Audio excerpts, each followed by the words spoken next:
Thanks for listening to the Nice Podcast. I am available to deliver keynote presentations and workshops for your company or for your conference. Reach out to me, davedelaney.speaks.com, or email me and we can talk.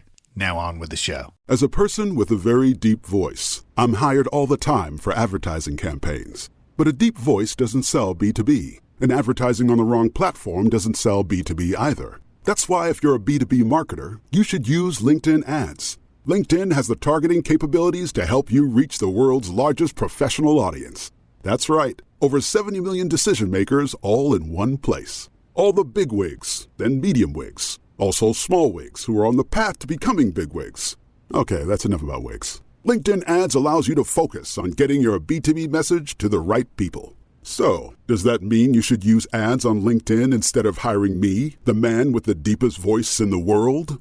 Yes. Yes, it does. Get started today and see why LinkedIn is the place to be to be. We'll even give you a $100 credit on your next campaign. Go to linkedin.com/MPN to claim your credit. That's linkedin.com/MPN. Terms and conditions apply. We are meaning-making machines. And the brand overlay with all of this is that you have to understand your brand story, communicate that story, because if you don't, the downside to us as a species being meaning-making machines is your customer, your public will tell a story if you haven't supplied them with one. And if it's the wrong story, that's a missed opportunity. So making sure you know how to structure that is critical as well. Nice. Nice. Nice. Nice. Nice. Nice. Nice. Nice with Dave Delaney. Welcome to the Nice Podcast, all about communication, collaboration, and becoming better leaders. I'm your host, Dave Delaney from futurefourth.com, where we don't retain talent. We help you retain talent, and we improve culture and communication so you have happier, more connected teams. Today, I'm thrilled to be speaking with Nick Westergaard. Nick is an author, educator, and speaker. He's spent his career building standout brands at organizations of all sizes, from small businesses to Fortune 500 companies to, you remember that President Obama? His Jobs Council? Yeah, that's Nick. As a lecturer at the University of Iowa's Tippie College of Business, he leads the StoryLab program.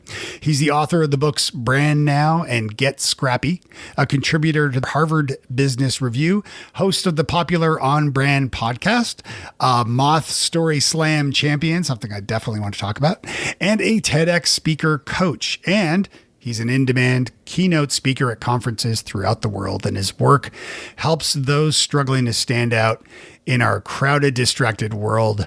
Nick, thanks for joining me on the show. Dave, I am thrilled to be here.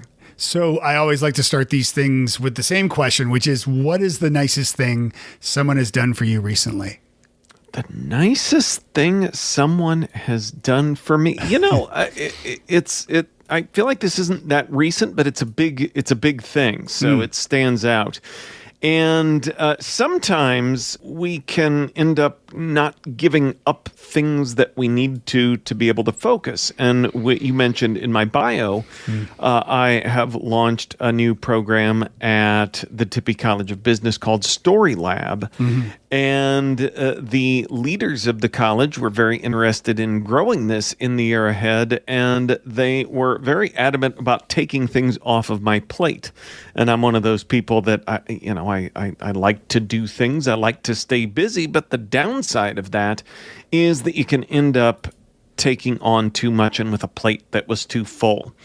And this was probably a month or two ago, but they pretty much said, no, if you're doing this, we want you to do that. So you're going to have to get rid of some things. And in hindsight, as I'm sitting here actually working on planning this, I realized that was a great kindness that they did for me that made me feel at the time like, well, what do you mean I can do everything? Yes, yeah. So they kind of cut away some stuff in order for you to focus on the StoryLab. Is that it? Exactly. Yep. Yeah, that's great. That's awesome. So tell me a little bit about the StoryLab, because obviously I've been following what you're doing online and was a proud guest on your show a number of months ago. Tell me, or tell our listeners a little bit about StoryLab. Yeah, well, it's interesting because my career it sort of seems as it's kind of a long and winding road. I started out working in digital marketing and then expanded into brand building. And then as I started teaching those things, I also began teaching communication skills at the College of Business and was surprised because that was something that it was, hey, do you want to do this? And at first I was like, oh, that's not branding and marketing, which is what I do. And I did that, and I love that even more. When you help someone build an organizational brand, help them with their marketing, you're helping the organization perform better, optimize their performance, and that's great. But when you help them communicate with one another, it is such a personal connection, and it's really what I love doing most. And kind of a common denominator in that, there's lots of different ways that we communicate, but one of the foundational building blocks of that is telling your story, is the ability to craft, hone, shape, and ultimately share your story with others. And I say that's a foundational skill because it's critical from everything of those first steps of getting a job to ultimately being able to build trust and lead others. So that's what our StoryLab program aims to do by teaching some of those. A lot of times we wrap everything up and call it presentation skills. But there's no slides, no business topic of choice. This is an individual telling their personal story of how they overcame a challenge, how they got from point A to point B, a life changing experience, something that shares part of who they are. So that's what we do in StoryLab, and it's what I'm thrilled to get to work on more in the year ahead. What are some of the challenges for folks kind of developing a story or even determining what that story should entail or what should be? Well, that's a really interesting question, because sometimes one kind of inadvertent danger of focusing on storytelling is the minute you put it under a microscope and start to observe it, you run the risk of making it more complex, of being harder on it, of bringing all sorts of baggage, like it has to be a TED Talk. It has to be the best motivational speech in a movie.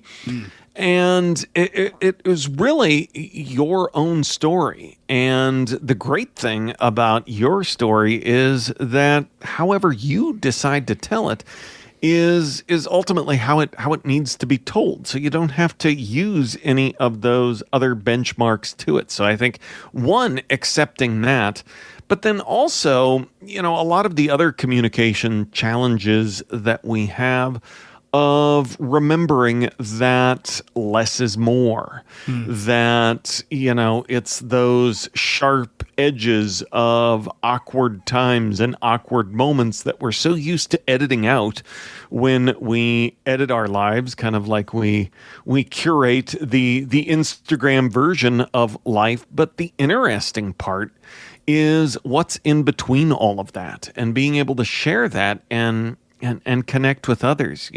As a story starter idea, we look at lots of different places where stories start, like when a routine's interrupted, when you say yes to something. But there's other things that are interesting that happen when we say no to something, when we decide not to do something, and when we make mistakes. And that's one of the scariest things to talk about, but ultimately it can be incredibly rewarding and can help you build trust, especially leaders build trust with their teams as well.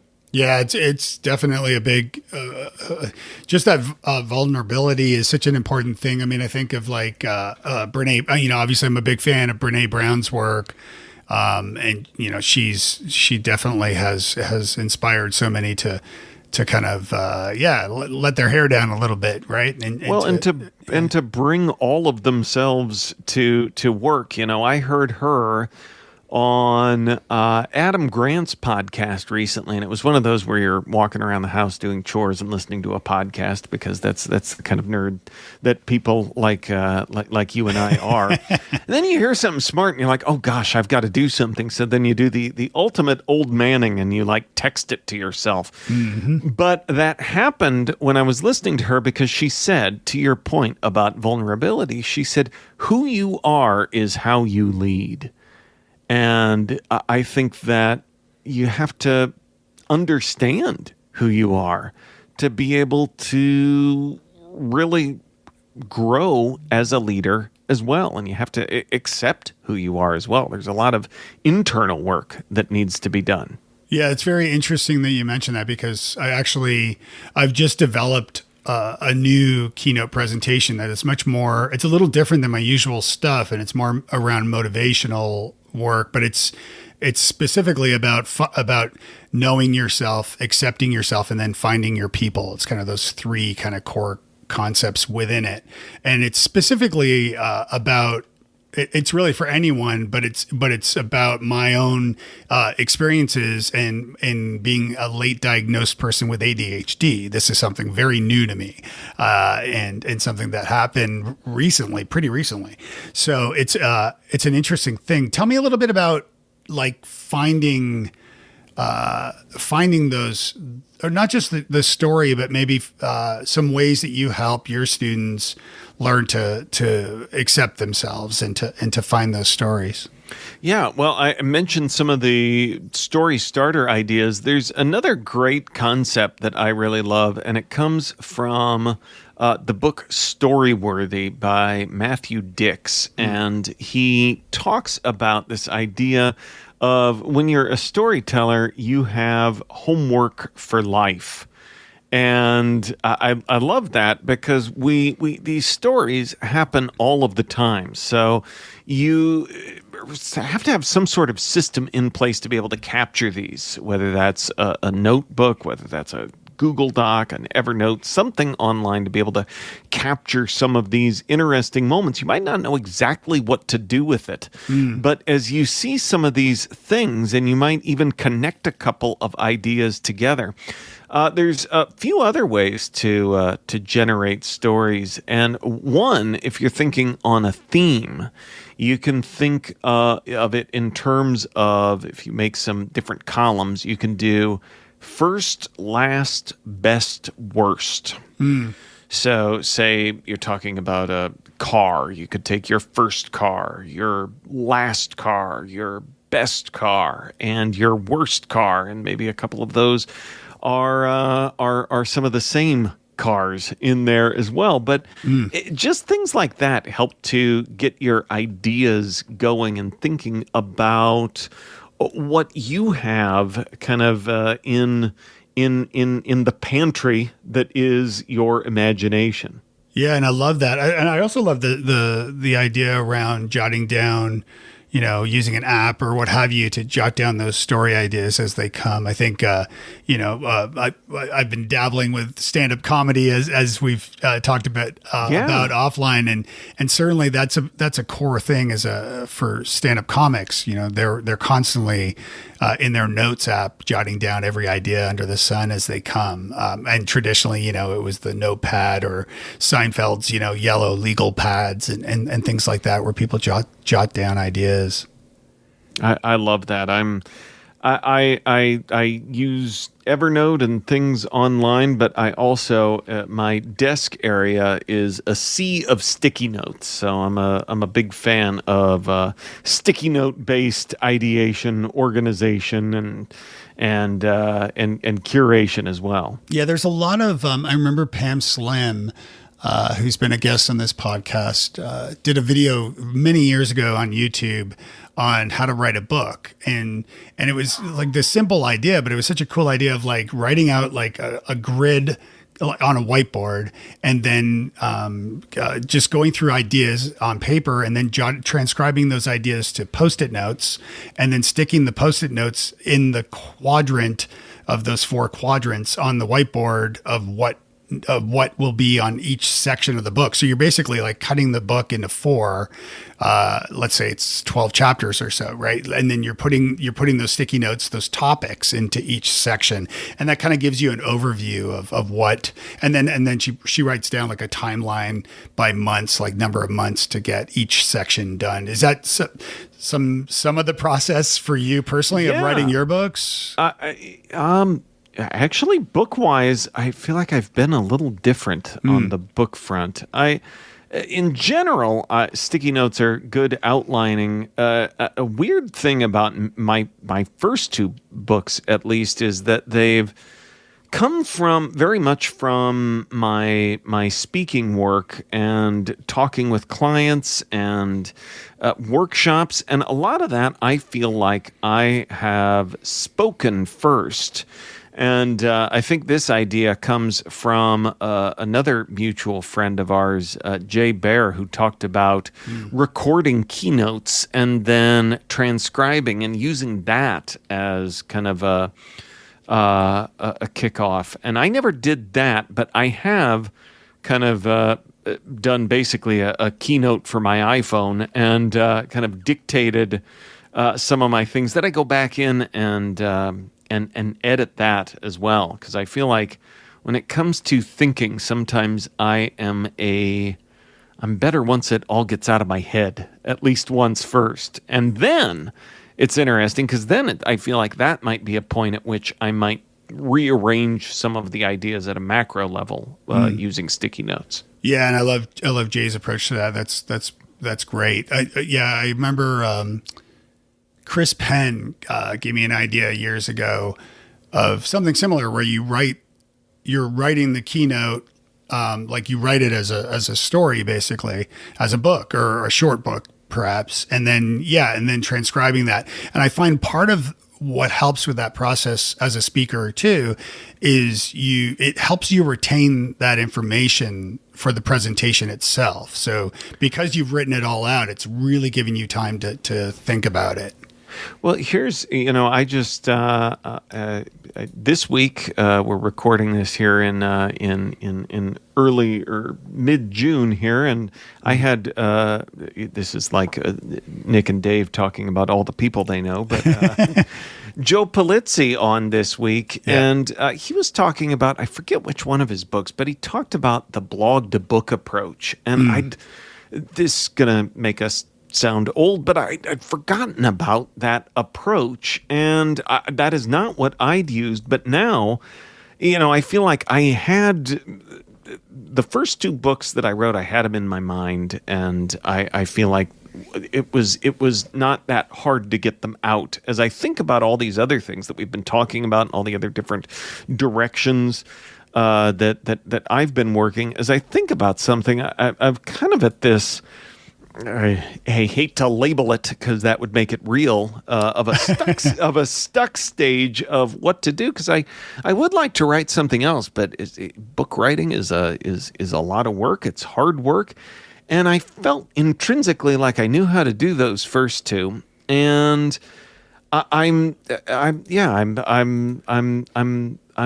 stumped at how to put this together, and I was intrigued by that, and I again kind of forgotten about that approach, but mapping that out and writing the blog posts, I feel like that's something I might be able to do. Yeah, I had a hell of a time writing my book, New Business Networking, because I had it was published, and so I had a contract, a legal standing contract. I had dates to deliver the chapters, and not to dwell too much on the ADHD here.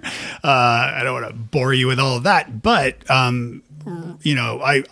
wrote that book with ADHD, not realizing I had ADHD. And so going through like the imposter syndrome and self-doubt and stress of all of that, plus the distractions of, squirrel, and not continuing to write. Man, it was a tough process. And of course I would reach out to other author friends, mutual friends, and say, just email them like, oh my God, was it this hard for you?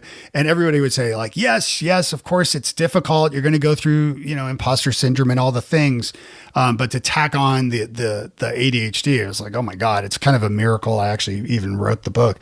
But to your blogging idea, I do really like that idea. And I think I did want to mention the movie The Martian.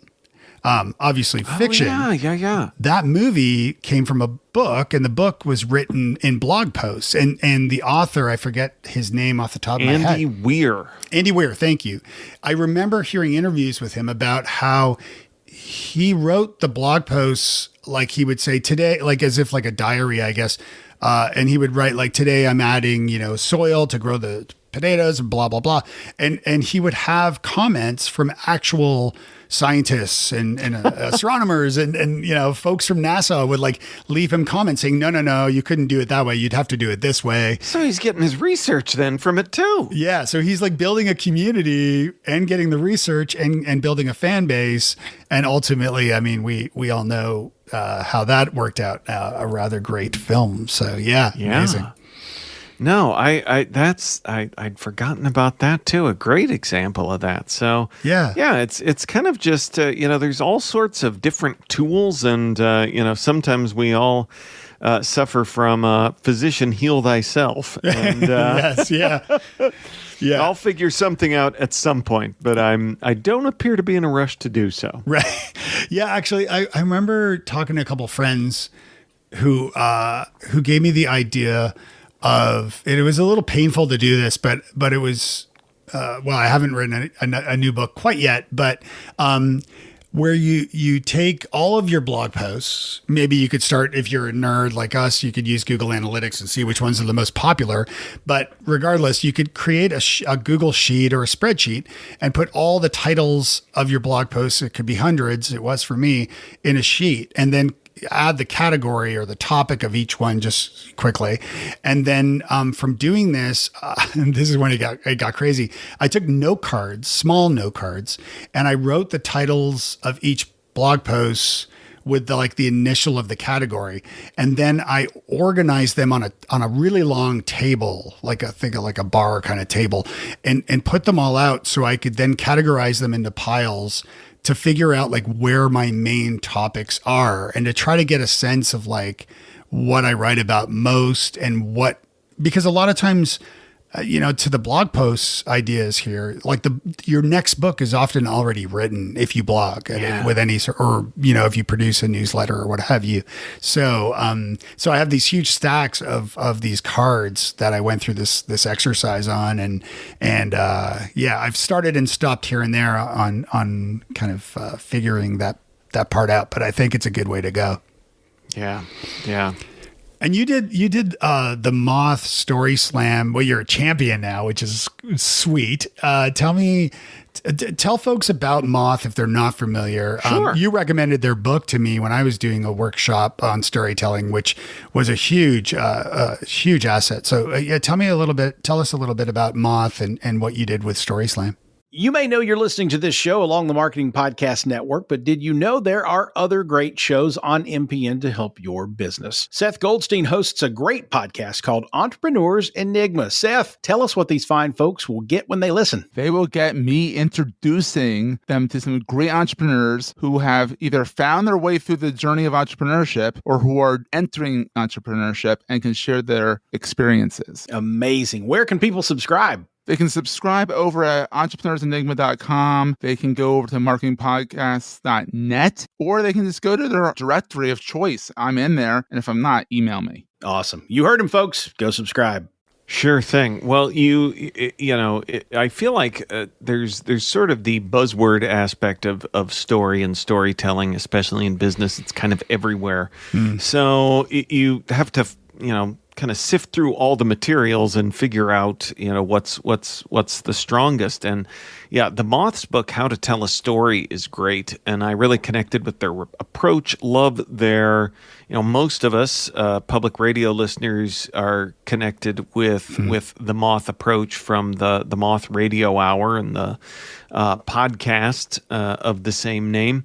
And, the definition is that it is a true story told live in front of an audience.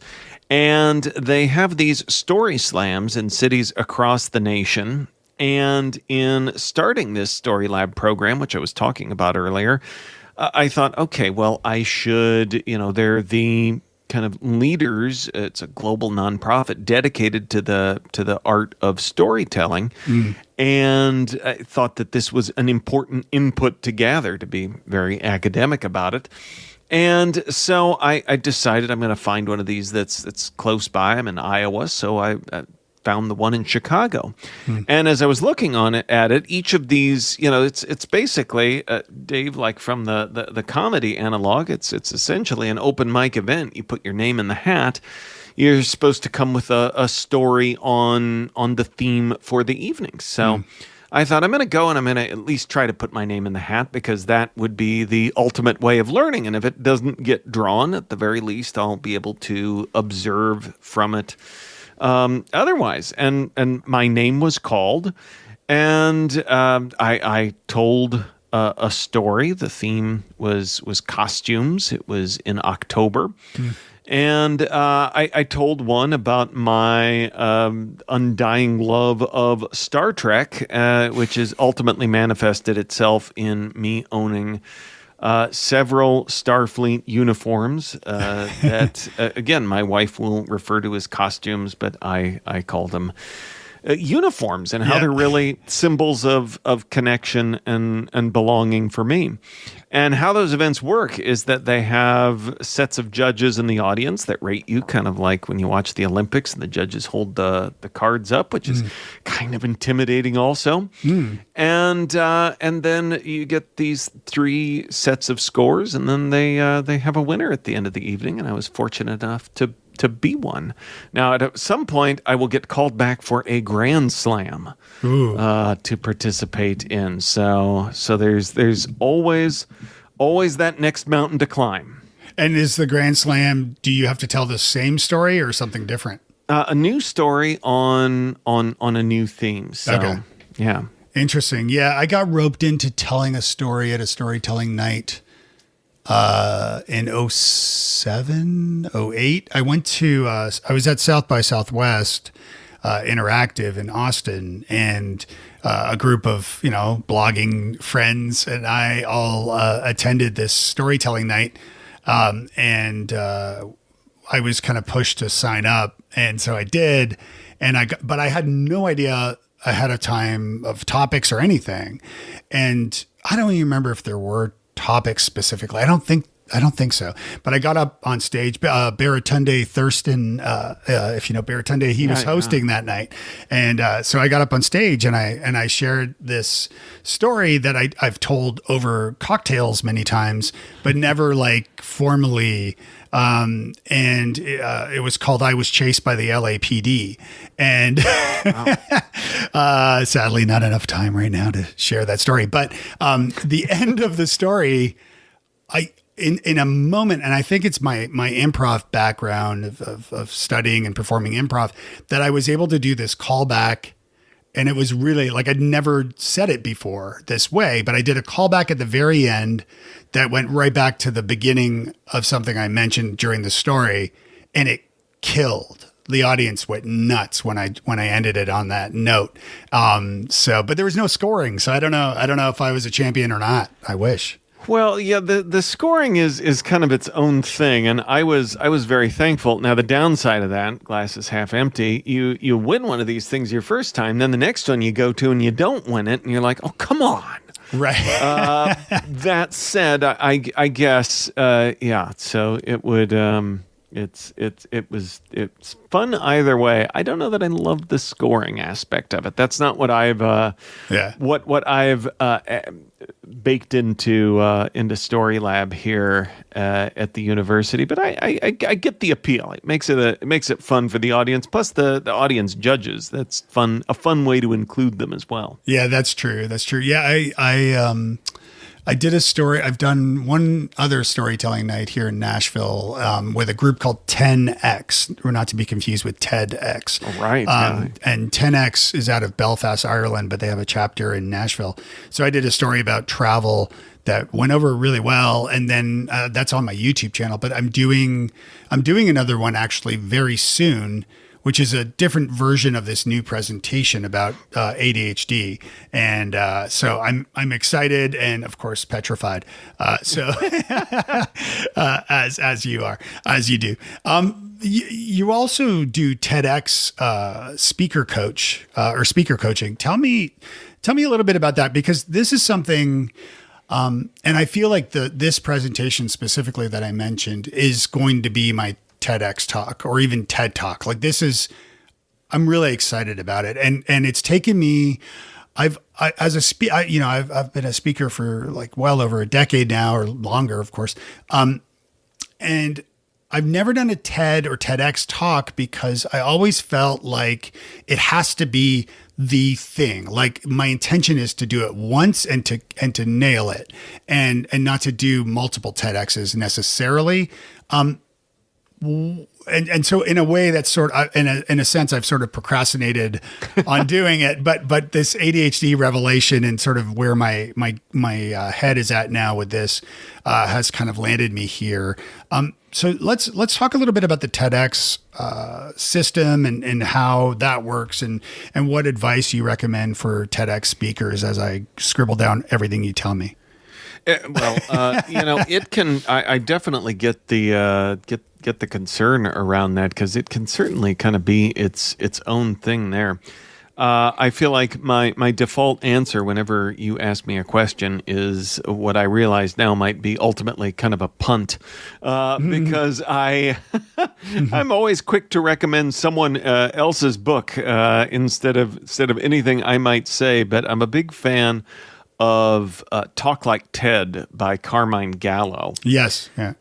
Great book. And he has a template in there that I've taken and adapted, added some different things to it. I think he calls his a map. I call mine a talk template. But basically, I think that especially when, it's the great deceiving thing about these comfortable, confident, compelling TED Talks is that it can be easy to pull up that video, click it, and see that and think that, wow, that's just this person that just hopped up there and is so in touch with what they're going to say and is doing it perfectly. Mm-hmm. These things are like beaten to death. Mm-hmm. And inside out, forwards, backwards. They've been mercilessly cut, boiled down to their best essence. And there's the whole kind of loose 18-minute rule. But you look at the length of most, and most are shorter than that. So I think it's essential to figure out what your critical beats are, and how you move from point A to point B, and that you have a mix of some different things. And if I can bring it back to story, the Moth talks about the different tools that we have in talking to others of getting from point A to point B, that there's summaries, scenes, and reflections. And when they talk about summaries, that's when you're getting real tactical. That's when I graduated here, then I moved there, then I did this, I moved to this house. So a lot of updates where you're moving things forward, but not with a lot of detail. And then there's, of course, scenes, which are aptly named because that's where we get cinematic with the story that we're telling, and we go into details. We talk about the yard and the smell of freshly cut grass, and it was one of those perfect summer days, the things that put your audience there. So those are very special moments, but because of that, not every every moment, not every movement in your talk can be one of those scenes. And then, of course, there's the reflections, the big ideas, because of this, I learned that. This is usually your conclusion. But making sure that you have a mix of those moments so that you're not, to use an eye-rolling music metaphor, so you're not playing with the same instruments all the time, so that you've got some different sounds within the talk that you're giving because you're conveying the information in different ways.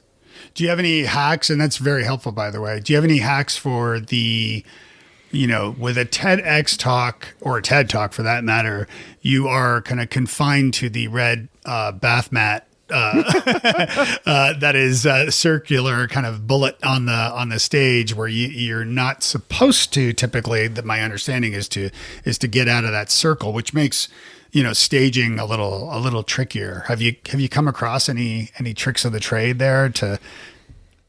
Well, I would say also that's another place where whenever you have any of these limitations, whether it's time, whether it's movement, it always bears a need to plan things out more. And with movement, and I feel like sometimes, nothing against startup pitches, but I think we've all seen a lot of, Gary Vee-like speakers pacing the stage with the ferocity of a caged tiger. And it's great, that works for him, but it's for the most part, from the audience's perspective, that's somewhat nerve-wracking to watch. That's a lot of movement, and it takes you out of the moment. So when talking about staging that movement, look for the moments when you can make those movements. We were talking about the different moments in your talk of something that's a summary. If a lot of things are happening, if I graduated, if I moved here, if I got this job and I was transferred to this office where I did X, Y, and Z, there's a lot of things happening. I don't know that you need movement to accentuate those, but maybe if you want to, if the real heart of your story is what happened when you got transferred to Singapore, maybe as you make that transfer, you move into it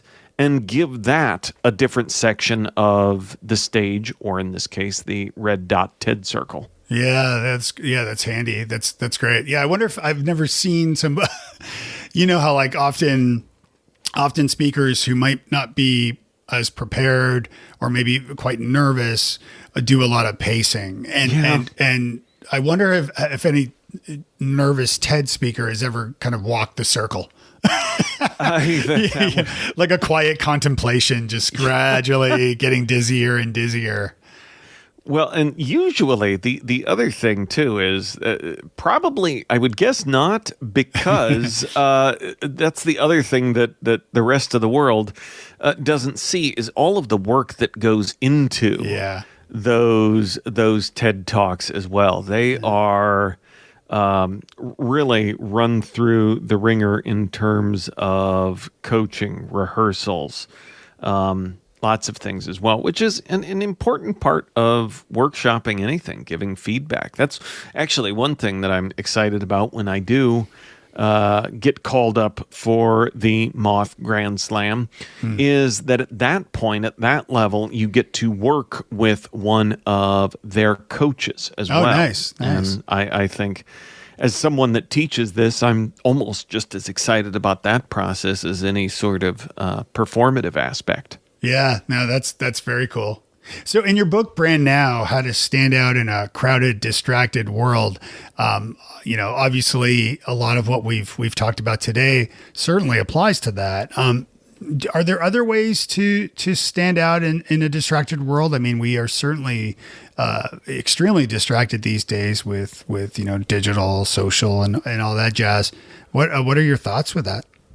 Yeah, well, it's interesting because Brand Now, I have what I call the 7 Brand Now dynamics of meaning, structure, story, content, community, clarity, and experience.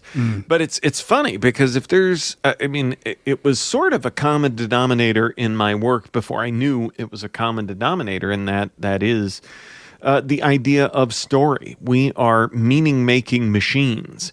And the brand overlay with all of this is that you have to understand your brand story, communicate that story, because if you don't, the downside to us as a species being meaning-making machines is your customer, your public will tell a story if you haven't supplied them with one. And if it's the wrong story, then that's a missed opportunity. So making sure you know how to structure that is critical as well. Yeah, one of my biggest challenges personally through my career, certainly through my entrepreneurial career, has been landing on my personal brand story, in the sense that, because I've done so many different things now, it's taken me a while to kind of see the light and kind of connect the dots really around communication and performance and this kind of work. But for others who are maybe solopreneurs or who work for themselves, do you have any tips in focusing on how best to communicate your brand, and whether it should be your personal brand as your business or whether it should be your company brand? This is also a dance that I've danced plenty of times. No, absolutely. I'm going to come back to that second point because it's a good one and a big one. But when it comes to best practices, I'd say beyond what we've been talking about with meaning, with story, I would say that the other thing to think about, and alluded to this a little bit before, and I'd say if there are common themes in my work beyond those already mentioned, another one is that I'm a pretty firm believer in, and that is that more isn't always better. Sometimes more is just more. And whether we're talking about personal communication and, God, I got to pack this PowerPoint full of all the data, right, so that people know how smart I am. You mentioned imposter syndrome earlier, and I think that that's a big part of that for a lot of us. But we do the same thing as brands. We've got to, we love those quick quips, things like you can't be everything to everyone or you'll be no one to no one. Everyone nods along with that. But then we proceed to load up our website with too much information that nobody wants to scroll through. And we forget the kind of signal to noise challenge of making sure that we have simplified our message, because we think, we get into paragraphs and paragraphs of text about our brand, and we forget the fact that the audience is under no obligation to read what we've unspooled before them. So we have to make sure that we have simplified and clarified that message accordingly. So I think a lot of times, better branding equals more branding, more branded stuff, more messages, more. And one of the most important things, regardless of the quantity and volume levels of all of this, is simply clarifying what it is that you're saying and what you are providing the other party in the value equation with. Now, the other side of that is you talk about solopreneurs, entrepreneurs, and I believe you called it a dance, and it's tricky. Am I, especially in our type of work? I mean, increasingly, I am the brand, and for a while I've been through many different forms of my business. I've had a bigger team. I've got less of a team now, and that's probably where I am as long as I have the mix that I currently have. And I've kind of got some leftover aspects of that, and a brand-driven digital brand. But all of that is really increasingly around the brand of Nick Westergaard. Yeah. So for me, it's sort of like, I always use the metaphor, the visual metaphor of dimmer switches. And I sort of feel like over the past few years, I've been turning that brand-driven digital dimmer switch down and turning the Nick Westergaard one up. Mm-hmm. So that's kind of been my approach, which again I think is worth demystifying here. Again, I've already used the cobbler's son has no shoes, physician heal thyself. But I also think it's important that this is messy. Sometimes we think, there's probably a perfect plan for how to communicate this brand transition. There's usually not. You just kind of have to fumble through it. And one of the biggest things, and it kind of gets back to the coaching aspect that can play a role with brand building. We talked about this with TED Talks and storytelling, but brand coaching is useful because it is powerful to have that second set of eyes, the perspective that can say, hey, I think you're the bigger deal than your business, or vice versa. Or maybe, I went through a stage, it's funny because it's somewhat circular. I started out more solo, but then eventually built out more of a brand when I had more people delivering that work. And then you kind of have to do that because if they don't get the person whose name is on the shingle, they feel like they're being shunted off to the side. So you make a bigger brand. So I've really kind of been through all of the phases of this, but it's really just about kind of knowing what's most important and when. Who's someone that was especially nice to you in your career? Interesting, because one of my earliest marketing jobs was at an educational publishing company. We made workbooks and practice tests to help students with standardized tests. And as glamorous as I know that sounds, what was really exciting was when this was happening, it was I won't say, it wasn't before the internet, but it was before businesses were really using the internet for marketing it was on its way to being that, but I had a good couple of years where I was working for a publishing company in a direct mail first world. And I had, so that was kind of my kind of advanced work in marketing, direct response. But I was really missing a mentor. And then our company was acquired, and the person who would have been in the mentor-like role, who had some other challenges, was let go. And they sent in a consultant to kind of babysit us.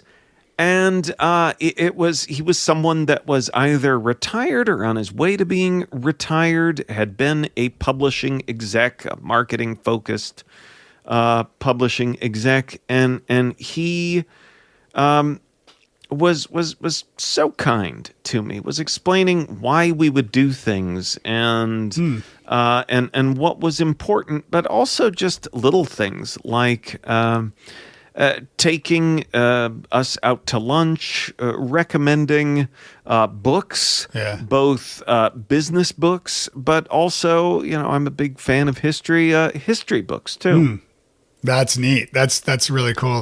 So he sort of took you under his wing in a way. And that guy's name was Peter Bergen. Okay, so Peter Bergen. Nice. Well, let's move into the lightning round as we wind this podcast down. Complete this sentence. Nice guys and gals finish. Mostly first. Okay. What's a nice book that you recommend to the nice makers? Could be anything. Fiction, nonfiction. I would say, this is like my first thought, best thought, but I'm surrounded by books in my office, so I'm fearing getting infected. We mentioned Brené Brown. Gifts of Imperfection has been an important book to me, and it is very nice. How is Nick nice to himself? Nick is nice to himself by talking about himself in the third person as frequently as he can.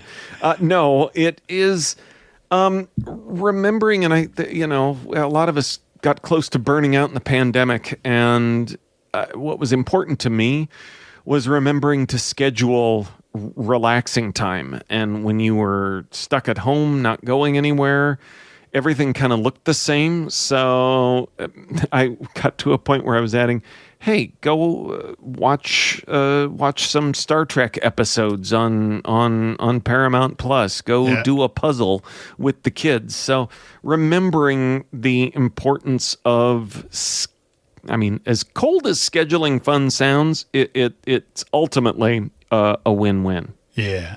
If you had a billboard, what would it say? Well, I couldn't say Westergaard. That's too long. My wife's an elected official, and I say she doesn't have my last name, and it said I can't be the political half of the family. My billboard would say what I said earlier. More isn't always better. Sometimes more is just more. I love it. I love it. Nick, this has been such a pleasure. How can people get a hold of you, learn more, listen to your podcasts, buy your books, and all the good stuff? Well, this is hilarious because it connects back to what we said earlier about clarifying your brand experience and what you promote. And as I've been turning that dimmer switch up, everything about me that you would want to know, books, podcasts, articles, all of the above, is at nickwestergaard.com. And that's Westergaard with 2 A's.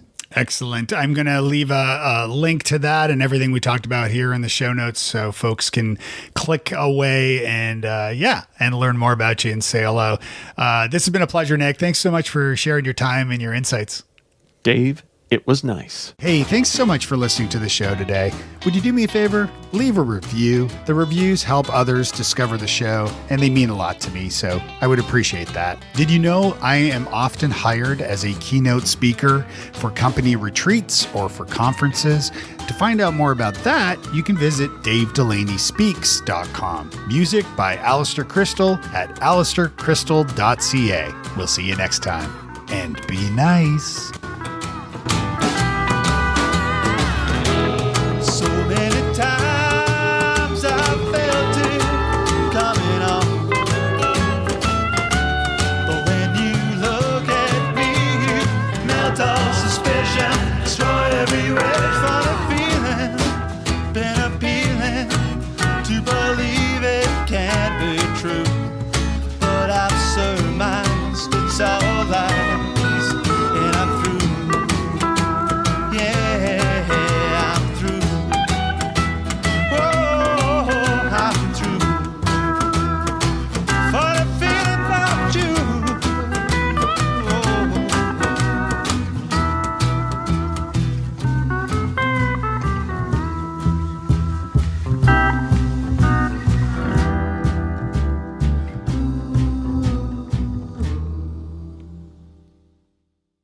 You may know you're listening to this show along the Marketing Podcast Network, but did you know there are other great shows on MPN to help your business?